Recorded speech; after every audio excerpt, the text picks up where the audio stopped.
remember growing up always feeling like anger was one of my biggest enemies. I felt like it controlled me, it controlled my thoughts, and sometimes even my actions. Just recently, I was decluttering some old stuff and I found a journal from high school, and almost every day I wrote and promised to myself that I wouldn't get angry the next day, and that yet again I was disappointed with myself that it happened again. Then once I became a mom, my little angry monster inside just grew even more.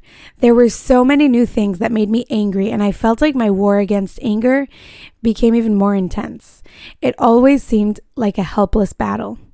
In today's episode, I hope to bring some light to this battle, change the way we perceive anger, and stop the constant inner struggle. So listen in if you ever feel like you lose your temper, maybe even blow up sometimes, like I did many times and sometimes still do, or if you want to befriend your angry monster, this is the place to be. Hey, and welcome to the New Mama Marriage Bliss Show. I want to help you get out of the overwhelm and distance and guide you to reconnect to yourself and to your husband. You know you want things to be different, but you're probably not sure how to make it happen. Well, Mama, you're in the right place. Here we will dive into all the things you need to start loving your life and relationship and start living like soulmates and not roommates anymore. We will dive into motherhood, marriage, communication, holistic inspiration, and practical hacks and tips. Mama, I believe that transformation and deep connection await you. Hi, I'm Aliza Saeed, proud mama and grateful wife, and the Mama Marriage Coach. You too can turn your mess into magic. Come on, Mama, and let's do it together.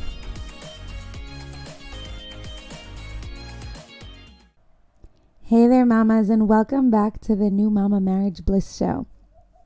I kind of feel a need to say what bliss is, because every time I say it, I'm like, I hope they don't think it's just rainbows and butterflies and everything is perfect, because that's not what I mean when I say marriage bliss. When I say marriage bliss, I really mean a beautiful journey, and a journey has all different parts of it, and parts of it is hard work, and it's not automatic. It's a deep dive inside of who you are, and the bliss comes as a result of that inner work. Today, we're going to be talking about one of those things. It's really true inner work. And for me, it has definitely been a huge part of, and it still is, a huge part of my inner transformation and personal development journey. Some people are pretty sure that I'm like the Zen master and that I'm pretty chilled about everything. But actually, anger has been a constant companion of mine. But what if I told you that anger is actually a gift? I used to think that anger was my biggest enemy, but in my journey to beat it, I learned that I was fighting against myself. I learned that anger isn't an enemy at all. In fact, it's one of my best friends now. A few episodes ago, we spoke about nonviolent communication. And in today's episode, we're going to be exploring anger really with those same guidelines and principles of nonviolent communication. So if you didn't hear that episode, please go over there and listen to that, because that will definitely help you and give you more of a background about what we're doing today. But even if you didn't, that's okay. You could still hear just the episode today and you'll be fine. Nonviolent communication is amazing because you don't need the other person to be into it at all. And just from you changing your perception and your mind work, you could change a situation, even if your partner has absolutely no interest in getting to know what it is you're doing exactly. So it's a great tool that really can change the way that you show up in life. Last week, we had to take our car to the mechanic because it was just a little squeaky and seemed like something wasn't right. There was a little light that then turned on, and we thought, okay, let's just take it over and make sure that everything's okay. And when we got there, the mechanic said to us, it's a really good thing you came now when the light turned on, because if you wouldn't have, and if you would have waited a little bit more, the whole engine could have blown, probably would have blown. Okay, we still had to pay an arm and a leg just for that small light, but we essentially saved the car. And why am I telling you this? Because that is exactly what anger is. Anger is that little light that's turning on. Sometimes it's smaller, sometimes it's bigger, but the little light is turning on in order to challenge us to connect to what our unmet needs are that have triggered this reaction. And if you wait and you pretend that your light didn't turn on, or if you push that light down, or if you shove it into a box and try and not take it out and you try and stifle that light, then the blow up ends up being much worse. And not only does the blow up end up being much worse, but your needs are not met and our engine can blow. Anger is a product of our thinking. According to Marshall Rosenberg of Nonviolent Communication, it's not even really a pure feeling. Anger is an alarm that tells us that we're thinking in ways that are likely not going to get our needs met. When I talk about needs that are not met, there are many different kinds of needs that we have. We have physical needs that we need air to breathe, food to eat, a place to live. We need movement in our lives. We need protection. Those are our physical needs. There's emotional needs that we have. We have independent needs that I need the ability to choose my own dreams and choose my life. Some other needs are the need to be accepted, to be appreciated, to feel close to the ones that I love. Everybody has many, many different needs, and it's important for us to just note that right there of what needs exactly I'm talking about. Let's make it really clear. Anger should never, ever be suppressed. Don't box it up into a box and shove it down. Anger needs to be used. Open up that box and use the anger. Imagine if I would have just turned off that light in my car and pretended that it wasn't even there. If I would have just ignored it, my engine would have gone. Now, because anger is like an alarm, we should also ask ourselves if just venting is a good idea. Should I just go and throw a ball or punch a pillow when I'm really angry? So I think that it might really help in the moment to release some energy and tension that you might feel in your body. But essentially, if that's the only way that we are directing our anger, then we're missing out on the gift that anger actually can bring us. Not only that, but sometimes venting can even just push the anger closer to the surface and in fact leave the person so much more susceptible to express their anger later in ways that are dangerous to themselves and sometimes to others. So then what should we do with our anger? How can we transform ourselves through anger? So there are 4 steps that we're going to go through right now. It may seem like a lot to remember, and just like I said when we were talking about nonviolent communication, it might seem very technical in the beginning, but once it becomes a flow that you live in your life, it becomes very, very natural. Actually, Marshall Rosenberg writes about how he has a friend who wrote himself a little card, and he used to take out the card whenever he would feel angry to remember the steps that he wanted to go through in order to utilize his anger. His child once saw him getting angry, and he said to his dad, I think you need to take out the card now. And it became just a natural way of his life. So it might feel a little artificial and not so natural, but that's okay. Go with the flow and it will become more natural as you go with it. Okay, so step number 1 is to learn to be conscious that the trigger of our anger is not the cause of our anger. What does that mean? Think of the last time you got angry. What made you angry? You might think that it was something that someone did to you or said to you, or something someone didn't do or say to you. But the truth is that the trigger is not the cause of the anger at all. So let's get that clear. Separate trigger and the cause of the anger.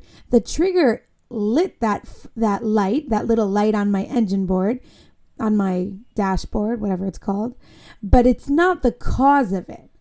What other people do is never the cause of how we feel.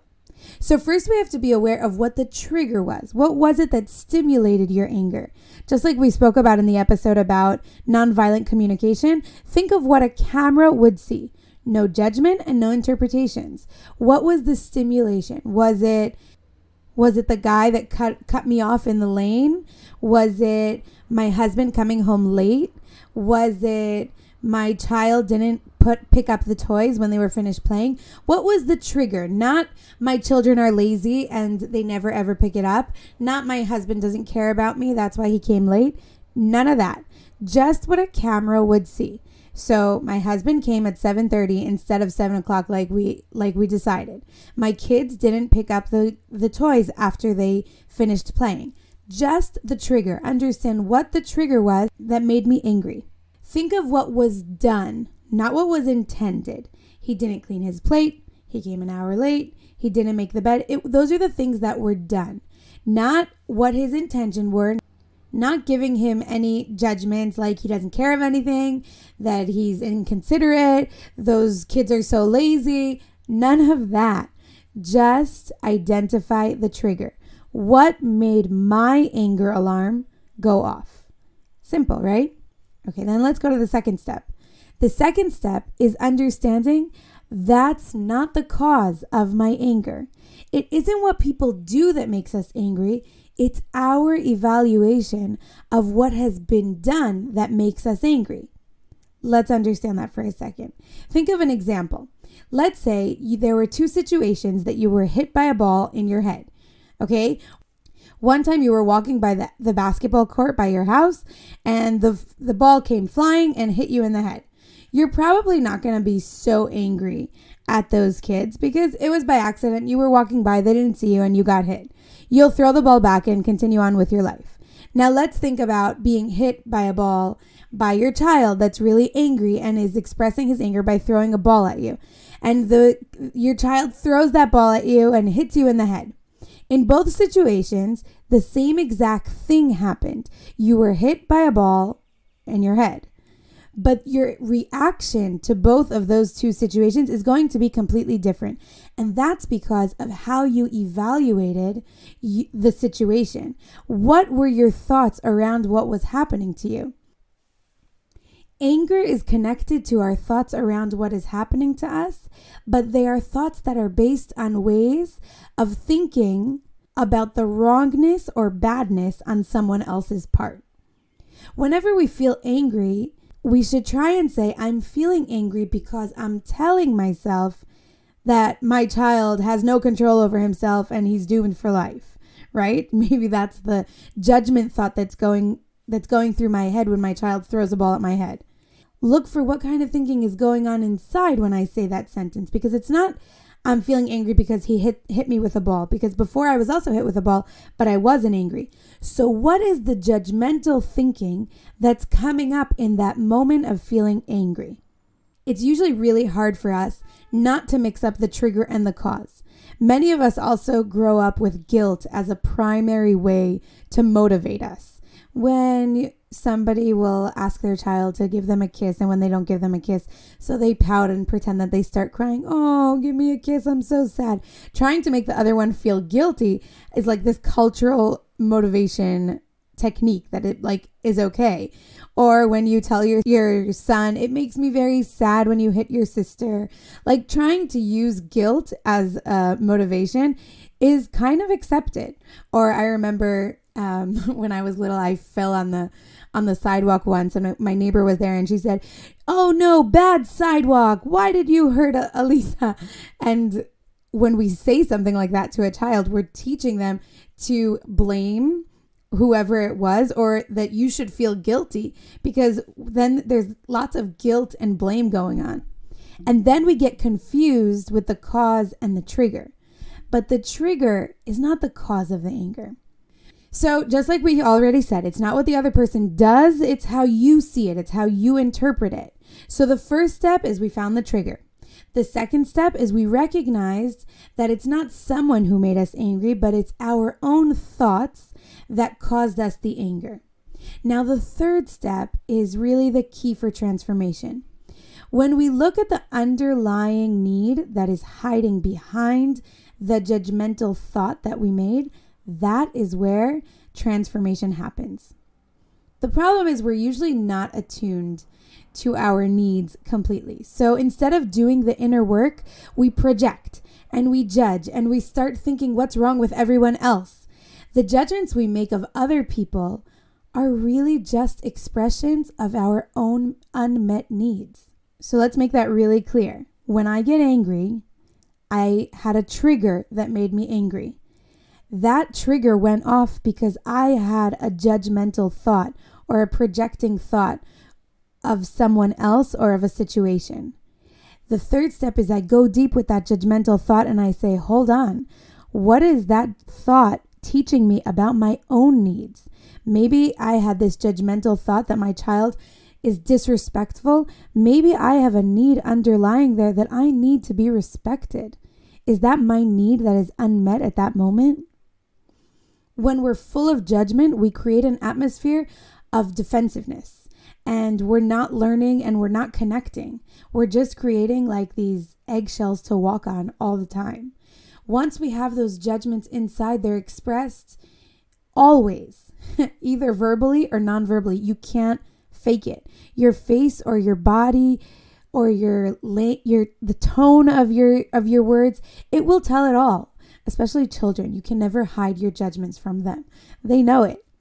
And then we might create the result we want, but the motivation is completely off. So if I'm full of this judgmental thought and I'm seeing my child throwing a ball at my head, right? And I have this judgmental thought inside of me that my child is so disrespectful, I might be able to get him to stop throwing the ball at me. But when it's from a place of those judgmental thoughts, I have to ask myself, is it really coming from a place of love and connection, or is it coming from a place of blame and guilt?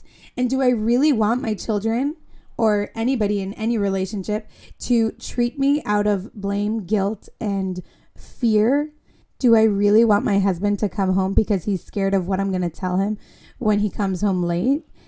Is that really what we want? Do we want to create blame and judgment and anger? Or do we want there to be a pure, genuine motivation that stems from love? The word emotion has the word motion in it, because what is an emotion supposed to do? It's supposed to put us into motion. Just like when we're hungry, right? Why does our body make us feel hungry?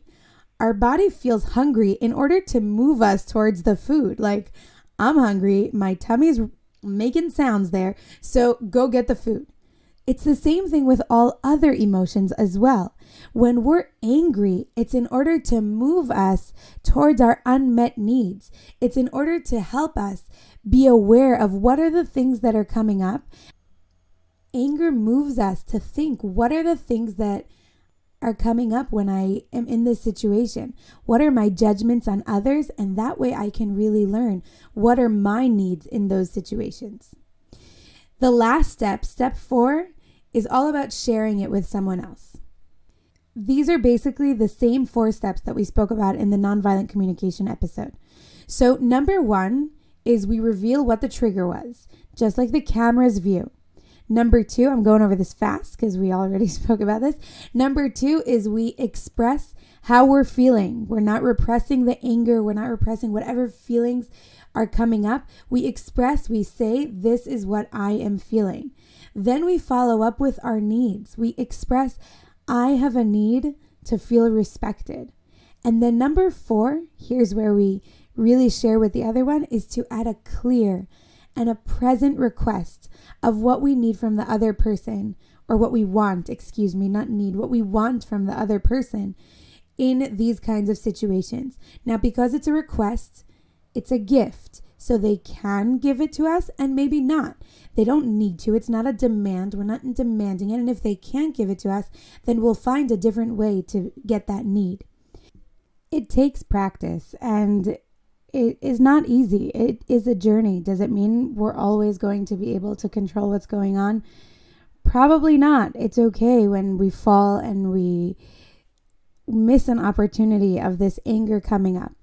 But once we go over it and we really reframe the way we even think of anger, and we think of it as something that can really help us understand what's going on inside of us, then it can be such a game changer.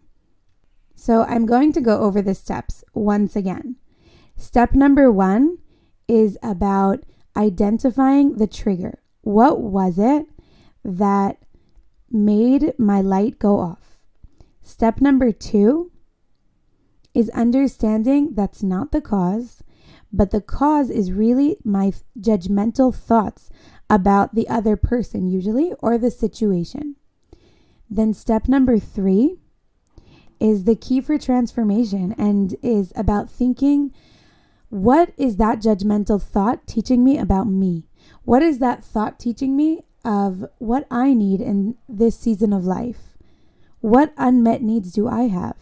And then step number 4 is going back to the nonviolent communication and understanding how to share it with someone else, to be able to add a clear present request from another person. I want to add 2 more small things about anger and motherhood. There are 2 phenomenons that many times mothers don't know even exist. And just saying it out loud can give a lot of permission, and I hope give you an invitation to go and seek out resources if you think that this might be you. There are 2 different phenomenons that have to do with anger. The first one is postpartum rage. So thank God lately, postpartum depression has definitely been something that people speak about more and people share their experiences, and there's much more awareness.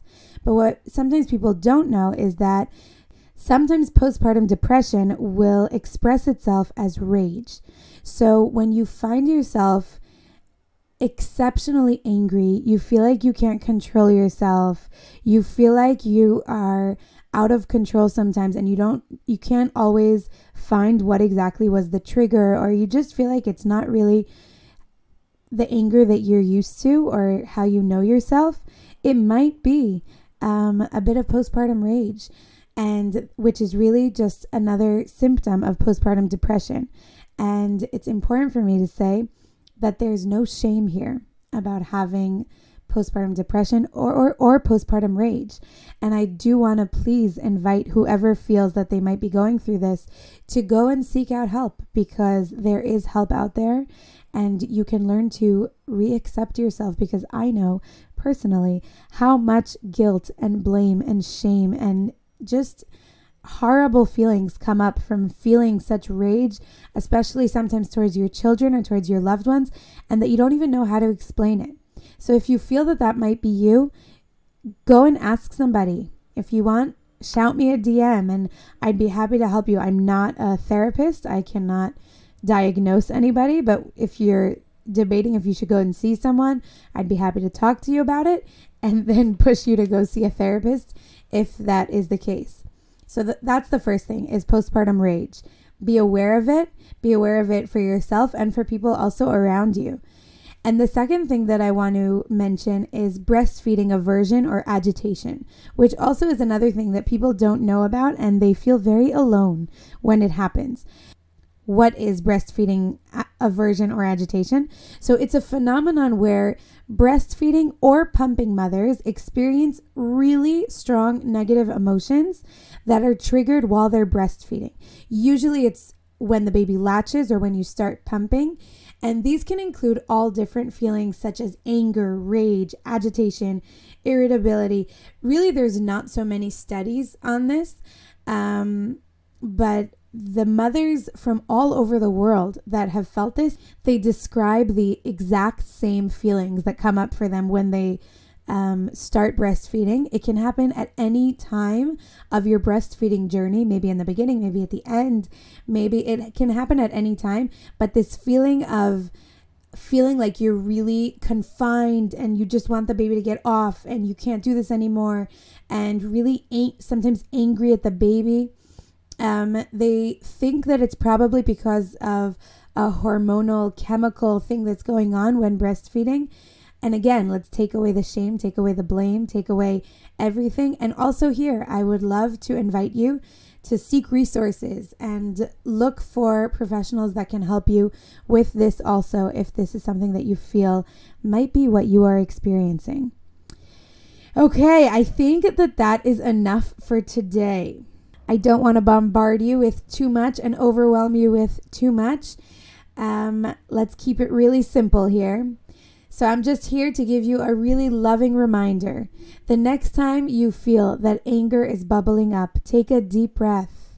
And I like to also add for myself at times, just to tell myself, to say, to think that my anger is good.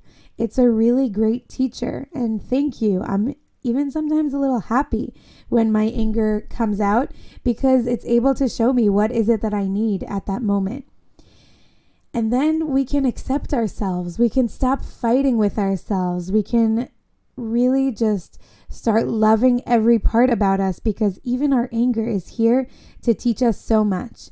And then we can go head on, lovingly, of course, but head on to move with it and to do that inner transformation work from there.